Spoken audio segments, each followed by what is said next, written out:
Isang maganda at mapagpalang araw sa lahat. Ako nga pala si Jocelyn, panganay sa 6 na magkakapatid at lumaki ako sa isang baryo kung saan ang tanging puhunan ng pamilya namin ay ang lupaing tinatamnan ng palay at gulay. Sa madaling salita, magbubukid ang pamilya namin. Bata pa lang ako, alam ko na ang kahulugan ng salitang hirap. Tuwing umaga, bago pa sumikat ng lubos ang araw, gigisingin na ako ni tatay para samahan siya sa bukid. Habang ang ibang bata ay papasok sa paaralan dala ang kanilang mga bag, ako na may dala ang lumang basket na may lamang kamote at tubig. Handa para sa maghapong trabaho sa palayan. Oh, Jocelyn, halika na. Baka abutan tayo ng tindi ng init. Opo tay, saglit lang po. Sanay na ako sa pawis at putik na dumidikit sa paa. Para sa akin, normal na lang ang pagyuko ng paulit-ulit sa pagtatanim ng palay. Kahit minsan, ramdam ko na ang kirot sa aking likod. Sa bawat buhos ng pawis ko, lagi kong naiisip na baka sakaling sapat na to para hindi magutom ang pamilya namin. Pero isang araw, habang abala kami ni Itay, napansin ko ang malamig na simoy ng hangin na dumaan mula sa dulo ng palayan. Doon matatagpuan ang isang malaking puno ng akasya na matagal nang kinatatakutan ng mga taga rito. Bata pa lang ako, naririnig ko na ang mga sabi-sabi tungkol sa mga engkanto roon. Pero sa isip ko, kwento-kwento lang yon, hindi ko pinapansin. Pero nang araw na yon, may narinig akong tinig na para bang bumubulong sa hangin. Jocelyn. Napahinto ako. Nilingon ko si Itay. Pero abala siya sa pagbubungkal at tila walang naririnig. Pinilit kong ipagpatuloy ang ginagawa ko. Pero muling dumampi sa pandinig ko ang tinig na kanina pa dala ng hangin. Kinilabutan ako. Lumingon ako muli sa direksyon ng akasya. At pakiramdam ko, mula roon ay may mga matang nakamasid sa akin. Ngunit pinili kong wag na lang itong banggitin kay Itay. Kinagabihan, habang sabay-sabay kaming kumakain ng hapunan, kanin na hinaluan ng kamote para magkasya sa lahat, tahimik lang ako. Oh anak, bakit parang malayo ang iniisip mo? Pagod ka ba? Opo, Nay. Siguro po sa init na din ng araw. Ate, nakita mo ba yung akasya kanina? Parang may kakaiba sa punong yun, no? Napatingin ako sa kanya, ngunit nanatili akong tahimik. Huwag niyo nang pag-usapan yan. Matagal nang may sabi-sabi tungkol sa punong yun. Huwag kayong lalapit roon. Huwag kayong makikinig kahit may tumawag. Naiintindihan niyo ba? Napatango na lang kaming lahat saka ipinagpatuloy na ang pagkain. Makalipas ang ilang araw, inutusan ako ni nanay na magdala ng pananghalian kay tatay sa bukid. Mag-isa lang akong naglalakad sa pilapil. Dala ang basket na may lamang kanin at inihaw na isda. Pagdaan ko sa tapat ng akasya, napahinto ako. Nakita kong may nakatayong lalaki roon. Maputi, matangkad at malinis na malinis ang kasuotan. Hindi siya mukhang magsasaka. Pero ang mas lalong ikinataka ko pa, ngumiti siya sa akin na para bang matagal na kaming magkakilala. Magandang tanghali, Jocelyn. Halos mabitawan ko ang dala kong basket. Po, kilala niyo ako? Oo naman. Sinong hindi makakakilala sa'yo? Araw-araw kitang nakikita rito. Napatigil ako. Hindi ko siya kilala. Ngunit alam niya ang pangalan ko. Pasensya na po. Nagmamadali ako. Dadalhan ko pa ng pagkain si Itay. Mabilis akong naglakad palayo. Hindi naman siya sumunod. Pero ramdam ko ang tingin niyang nakasunod hanggang sa tuluyan akong nakalayo. Pag-uwi ko, hindi ko napigilan ang sarili kong magsabi. Nay, may bagong lipat po ba dito sa lugar natin? Yung parang galing sa ibang lugar o sa syudad? May nakita kasi akong lalaki kanina sa may akasya. Tapos kilala niya ako. Kita kong bahagyang nagulat si inay at agad na tumigil sa ginagawa niya. Bagong lipat ba ka mo? Wala naman akong nababalita ang bagong lipat. Anak, sigurado ka bang tao ang nakita mo? Oo naman po, Nay. Tao. Pero parang iba. Ang linis kasi ng damit niya. Parang plantsadong-plantsado nga o naka-almerol pa. Nagkatinginan si Inay at Itay. Doon ko nakita ang pag-aalala sa mukha nila. Yun na nga ba ang sinasabi ko? Engkanto yun, Jocelyn. Huwag ka nang lalapit doon. Hindi ba't sinabihan kitang huwag kang dadaan sa tapat ng puno ng akasyang yun? Lalo na kung tanghaling tapat ka maghahatid ng pagkain sa akin. Huwag mo siyang papansinin ulit kahit anong mangyari. Mahabang sabi ni Itay. Napatango na lamang ako. Pero sa dibdib ko, ramdam ko ang bigat ng isang bagay na hindi ko maipaliwanag.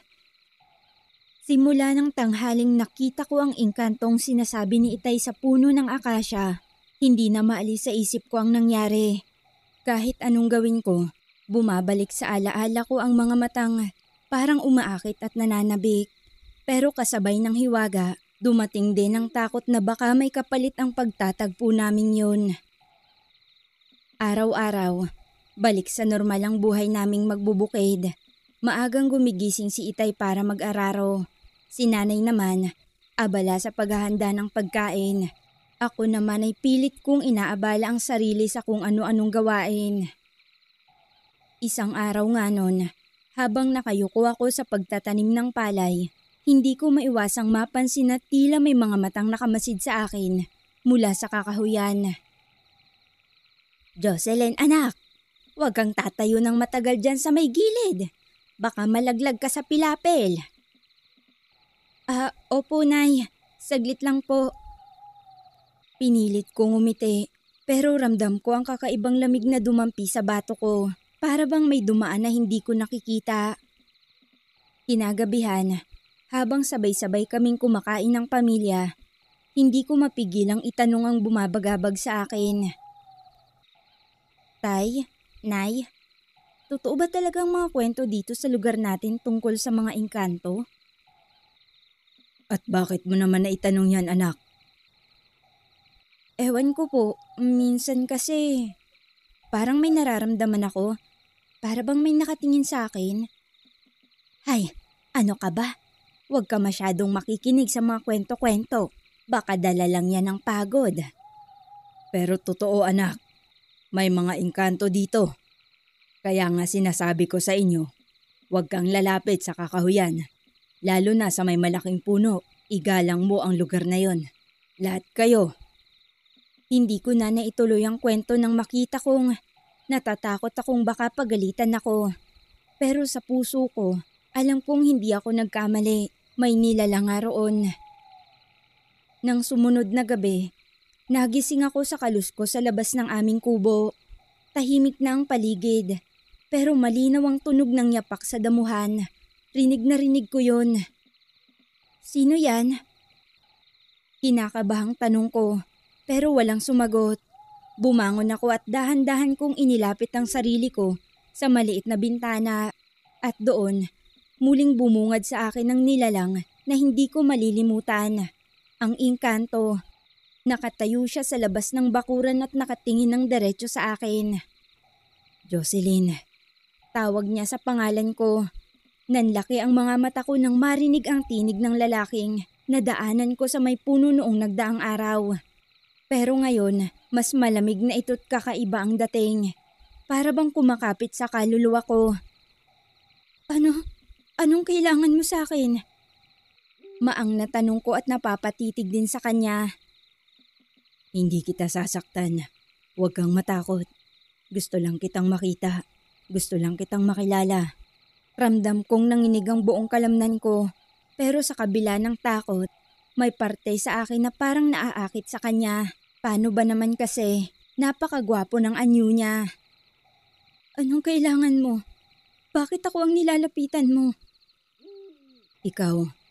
Dahil ikaw lang ang nagbibigay ng liwanag sa lugar na to. Nanindig ang mga balahibo ko sa katawan. Mariin kong ipinikit ang mga mata ko. Umaasang panaginip lang ang lahat. Pero nang muli kong idilat, naroon pa rin siya. Nakangiti ngunit unti-unti nang naglalaho sa manipis na usok. Halos hindi ako makatulog matapos ang tagpong yun. Kaya naman kinabukasan, ramdam kong mabigat ang katawan ko. Para bang may iniwan siyang marka na hindi ko malaman. Anak, bakit ang lalim ng iniisip mo? May sakit ka ba? Wala po, Nay. Medyo pagod lang siguro. Tanong niya nang mapansing napapatulala ako sa isang tabi. Hindi ko masabi ang totoo. Paano ko ipapaliwanag na kinakausap ako ng isang engkanto? Sino ang maniniwala? Pero habang tumatagal, lalong tumitindi ang kaba at lungkot sa puso ko. Para bang dinadala ko sa dalawang mundo. Ang mundong nakagisnan ko bilang anak ng magsasaka at ang mundong may hiwagang nakabalot sa katauhan ng engkanto. Dumaan pa ang ilang linggo. Habang nagsasaka kami ni Itay, napansin ko ang biglang paglanta ng ilang palay kahit sariwa pa ang lupa. Ikinabahala ko iyon. Jocelyn anak, tignan mo to. Bakit parang natuyo agad ang mga pananim natin dito? Ho? Hindi ko po alam, Tay. Baka masyado lang pong malakas ang araw, kaya natuyo. Imposible naman. Makulimlim noong mga nagdaang araw. Tila nga may bagyong paparating. Mabuti na lang at hindi umulan. Kaya imposibleng maging ganto ang mga tanim natin. Napapatangong sabi ni Itay. Halatang malalim din ang iniisip. Kinagabihan, muli siyang nagpakita sa akin. Ang engkantong nakatira sa puno ng akasya. Jocelyn, huwag ka nang matakot. Hindi ako kaaway. Ngunit hindi rin ako basta-basta mawawala. Ano bang ibig mong sabihin? Ikaw ang napili kong kunin at dalhin sa mundo ko. Darating ang araw na kukunin na kita at hindi ka makakatakas sa tadhana mo. Ngayon pa lang ay pinapaalam ko na sa'yo, kaya ihanda mo ang iyong sarili. Parang nadurog ang puso ko sa mga salitang yun. Gusto kong tumakbo palayo. Pero bakit parang may bahagi sa akin na tila umaasa sa hindi ko malamang kung ano. Sa gabing yun, habang nakahiga ako't nakatingin sa kisame ng kubo, hindi ko mapigilang maluha. Naguguluhan at hindi ko lubos maintindihan kung ano ba talaga ang nangyayari sa paligid. Lumipas ang mga araw na parang bangungot na may halong hiwaga. Kahit anong pilit kong kalimutan ng engkanto, palaging may paraan siya para iparamdam na naroroon lang siya. Minsan, habang nagdidilig ako ng mga halaman sa gilid ng bahay, bigla kong nararamdaman ng malamig na hangin na parang kamay na humahaplo sa bato ko. Noong lingunin ko, wala namang tao. Pero alam kong ang engkanto na naman ang nagpaparamdam sa akin. Kinagabihan ng araw na yon, habang nag-uusap kami sa pagkainan, napansin ni nanay at tatay na parang wala ko sa sarili. Anak, bakit lagi kang tulala? May problema ka ba ha? Wala po, Nay. Medyo pagod lang po. Hindi ka na nagiging masigla. Kung may bumabagabag sa'yo, sabihin mo. Gusto kong magsalita, pero parang may pumipigil sa akin. Sa likod ng isipan ko, naririnig ko na naman ang tinig ng engkanto. Sinasabi nitong wag kong sasabihin kahit kanino. Ang sekretong dapat ay sa aming dalawa lang. Napayuko na lang ako at muling itinuon ang atensyon sa pagkain. Kinabukasan, sumama ko kay tatay sa bukid. Habang nag-aararo siya, ako naman ay nag-aayos ng mga binhi. Tahimik ang paligid, pero ramdam kong may kakaiba. Tay, parang iba po ang hangin ngayon dito sa bukid, no? Napansin ko rin, para bang may kung anong hindi nakikita dito. Maya-maya pa, biglang humangin ng malakas. Natumba ang ilang punong palay na animoy may dumaan na hindi namin nakikita sa parting yun. Nagkatinginan kami ni Itay. Anak, umuwi ka na muna. Ako na ang tatapos dito. Pero, Tay... Sige na, hindi ako mapapakali kung nandito ka. Hindi natin to matatapos. Seryoso na ang boses nito, kaya naman sumunod na ako. Pero habang naglalakad ako pauwi, doon ko siya muling nakita. Ang engkanto, nakasunod sa akin mula sa kakahuyan. Bakit ka lumalayo sa akin, Jocelyn? Dahil hindi kita kayang intindihin. Hindi kita kayang ipaliwanag. Ano ka ba talaga? At bakit mo ko ginagambala? Hindi mo kailangang ipaliwanag. Ang mahalaga, nararamdaman mo rin ako. Napatigil ako. Totoo, may kakaibang pintig sa dibdib ko tuwing naroroon siya. Pero kasabay nito ang bigat ng takot at hiya. Hindi ko na siya pinansin pa at nagmadali na ako sa pag-uwi. Iniwan ko siyang nakatayo sa likuran ko at wala nang lingon-lingon pa ang ginawa ko. Pagdating ng gabi, hindi ako makatulog. Lumapit ako kay nanay na abala sa pagtutupi ng mga damit na bagong laba. Nay, tanong lang po. Naniniwala po ba talaga kayo na may mga nilalang na hindi nakikita? Tulad ng mga engkanto? Bakit naman anak? May nakita ka ba? Wala naman po. Tanong lang. May mga ganoon talaga, Jocelyn. Kaya nga sinasabi ng matatanda, igalang ang lahat ng bagay sa paligid. May mga mata na nakatingin kahit hindi mo nakikita. Nay, paano po kung may engkanto na gusto kang kunin? Ano pong dapat gawin? Syempre, huwag mong hayaang maakit ka. Ang mundong ginagalawan natin ay mahirap, pero ito ang totoo. Kung sasama ka sa kanila, wala nang balikan. Natahimik ako. Gusto kong sabihin ang lahat, pero pinili ko na lang na manahimik at magpanggap na ayos lang ang lahat. Pinipilit kong kumilos ng normal, kahit na nababagabag ako sa mga kakaibang nangyayari sa paligid namin. Magmula kasi nang makita ko ang engkantong yun, doon nagsimula ang mga kakatwang pangyayari. Hanggang sa muling dumating ang gabi ng pagkikita namin ng engkanto. Jocelyn, bakit ka umiiyak? Dahil hindi ko maintindihan kung bakit ako ang nilalapitan mo. Bakit ako pa ang napili mo sa dinami ng tao rito sa baryo? Dahil ikaw lang ang nakikita ko. Sa mundo kong puno ng dilim, ikaw ang naging liwanag. Iba ka sa lahat, Jocelyn. Pero hindi ako nababagay sa'yo. Anak lang ako ng magsasaka. Ano namang mapapala mo sa akin? Hindi mahalaga kung sino ka. Ang mahalaga, ikaw ang nais ko. Nanginginig ang kamay ko. May bahagi ng puso ko na parang gustong sumama sa kanya. Pero naaalala ko ang mukha ng mga magulang at kapatid ko. Hindi ko sila kayang iwan. Mahal ko ang pamilya ko. Hindi ko sila kayang iwan. Kaya pwede ba layuan mo na ako? Hindi kita pipilitin.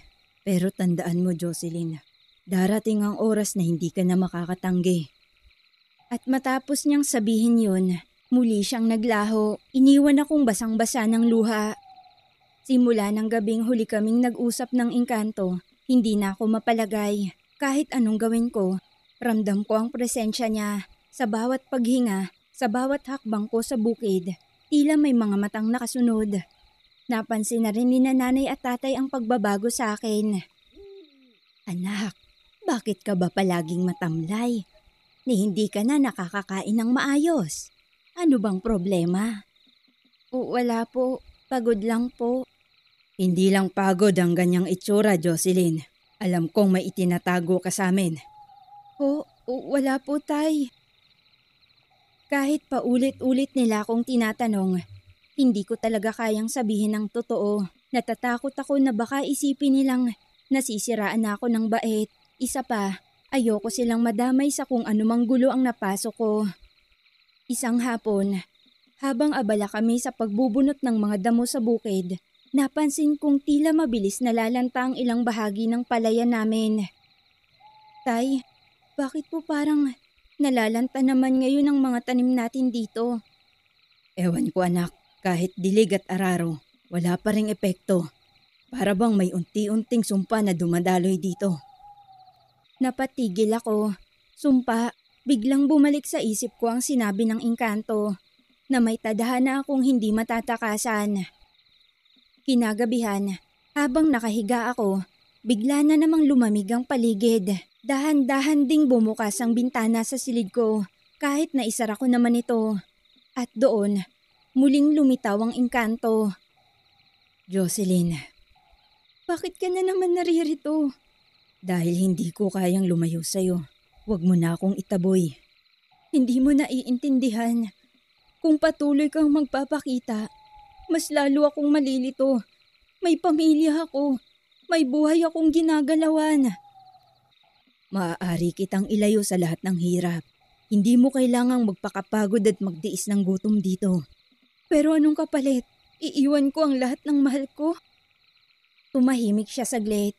Ngunit sa mga mata niya, nakita ko ang lungkot. Hindi kita pipilitin. Pero kahit anong gawin mo, nakatali na ang kaluluwa mo sa akin. Bago siya tuluyang maglaho, naramdaman ko ang malamig na haplos niya sa kamay ko. Haplos na parang nag-iwan ng bakas sa puso ko. Kinabukasan, mas naging halata pa ang pagbabago sa akin. Habang kumakain kami, hindi na ako makatingin ng diretso sa mga magulang ko. Anak, payat ka na.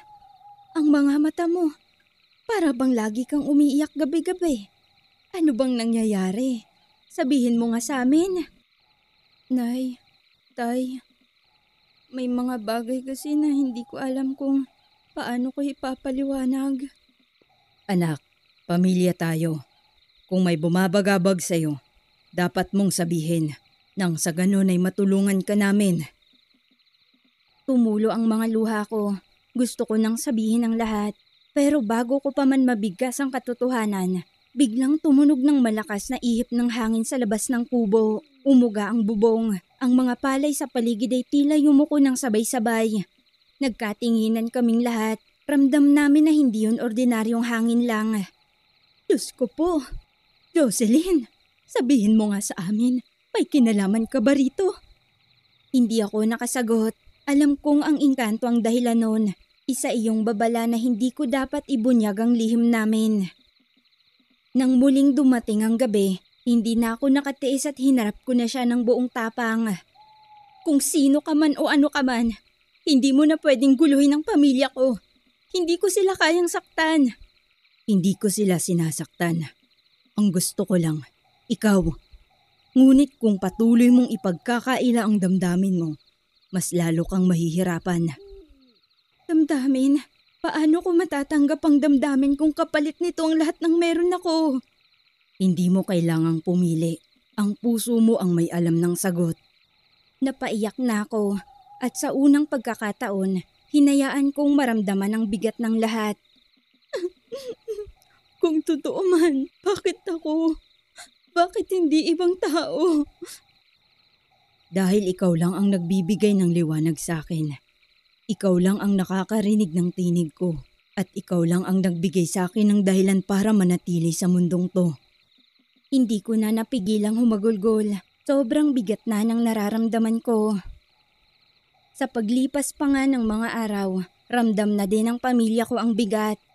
Ang mga palay namin ay unti-unting nasisira. Kahit anong araro at dilig ni Itay ay hindi pa rin ito masalba-salba. Si Nanay naman, halos hindi na makatulog sa kakaisip sa akin. Ramdam kong napapansin nila ang bigat na dinadala ko, ngunit hindi ko kayang isiwalat ang lahat. Isang gabi, bigla akong nagising dahil sa malakas na hampas ng hangin. Ang buong paligid ng kubo namin ay tila nilalamon ng dilim. At doon, muling nagpakita ang engkanto. Jocelyn, sumama ka na sa akin. Hindi mo na kailangang maghirap dito.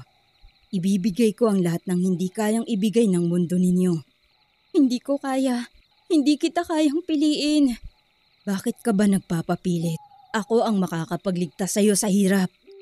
Mas pipiliin ko ang hirap na kasama ang pamilya ko kesa ang kasaganahan na wala sila. Nakita ko ang pag-iba ng anyo niya. Ang dating malamig ngunit maamo niyang muka, ngayon ay napalitan ng galit. Kung ayaw mong sumama, hindi ka makakaligtas sa sumpa ko. Napaatras ako, nanginginig ang buong katawan. Pero bago pa siya tuluyang makalapit, biglang sumulpot si tatay na may dalang sulo. Layuan mo ang anak ko! Sa lakas ng sigaw ni tatay, biglang umurong ang engkanto, ngunit hindi siya tuluyang naglaho. Sa halip, narinig ko ang bulong niya. Hindi pa dito natatapos, Jocelyn. Hindi pa dito nagtatapos. Aniya saka naglaho sa dilim. Kinabukasan, dinala ko ni nanay at tatay sa bahay ng isang albularyo na nakatira sa kabilang baryo. Pagpasok namin, naamoy ko agad ang usok ng kamangyan at mga halamang nakasabit sa paligid. Ay, alam ko na kung bakit kayo narito. Ang anak ninyo ay sinusundan ng nilalang na hindi taga rito. Maawa po kayo. Tulungan niyo kami. Hindi na namin alam ang gagawin. Maging ang bukid namin, halos masira na. Ang anak namin, hindi na mapalagay. Ay titignan ko. Sandali lang. Totoo po, Lola. Isang engkantong palagi kong nakikita. Sinusundan niya ako. Hindi ko na po alam kung paano makakatakas. Marahang tumangutango ang albularya. Ay, hindi madali ang labanan ng engkanto. Kapag pinili ka niya, mahirap siyang talikuran. Pero kung buo ang loob mo, maitataboy natin siya. Buo po ang loob ko. Ayokong mawala sa piling ng pamilya ko. Ay, kung gano'n naman pala. Siya, huwag na nating patagalin ito. Agad siyang naghanda ng mga dahon ng basil, langis, at isang kwintas na may palawit na bato. Eto, isuot mo ito. Proteksyon mo ito laban sa kanyang impluensya. Pero tandaan mo, hindi sapat ang anting-anting kung mahina ang puso. Kailangang buo ang pagtanggi mo. Isinuot ko ang kwintas at doon ko naramdaman ang bigat na parang nawala sa dibdib ko. Kinagabihan, muli siyang nagpakita pero sa halip na matakot, handa na akong humarap sa kanya. Bakit ka may suot na ganyan? Dahil tapos na, hindi na ako magpapasilaw sa'yo. Hindi mo ko kayang talikuran. Kaya ko, dahil mas mahal ko ang pamilya ko. Higit pa sa kahit anong kasaganahan na inaalok mo. Ilang saglit pa, kita ko ang pagngingit-ngit sa mukha niya. Galit na galit ito at bigla siyang sumigaw. Ang paligid ay biglang umikot. Ang hangin ay naging mabigat. Ngunit sa bawat hawak ko sa kwintas, lalong lumalakas ang loob ko. Lumayas ka! Hindi ka na bahagi ng buhay ko. At kahit kailan, hindi ka magiging bahagi nito. Sa unang pagkakataon, nakita kong naglaho siya ng may kasamang sigaw at pagkatalo. Ang hangin ay humupa at ang paligid ay muling natahimik. Wala na ang mabigat na presensya ng engkanto. Mula noon, unti-unting bumalik ang sigla ng bukid namin. Muling naging berde ang mga palay at muling bumalik ang ngiti ni inay. Ay salamat sa Diyos, nakaligtas ka anak. Huwag mo nang kakalimutan, Jocelyn anak. Ang mundong ito ay para sa'yo, hindi ang mundo ng mga nilalang na gaya nila. Napangiti ako kahit may luha sa mga mata. Opo, Tay. Nay, dito po ako nababagay at dito po ako mananatili. Sa puso ko, alam kong tama ang naging desisyon ko. Maaaring maganda ang alok ng engkanto, pero walang kapalit ang pag-ibig ng pamilya na tunay at totoo. Hanggang dito na lang. Maraming salamat.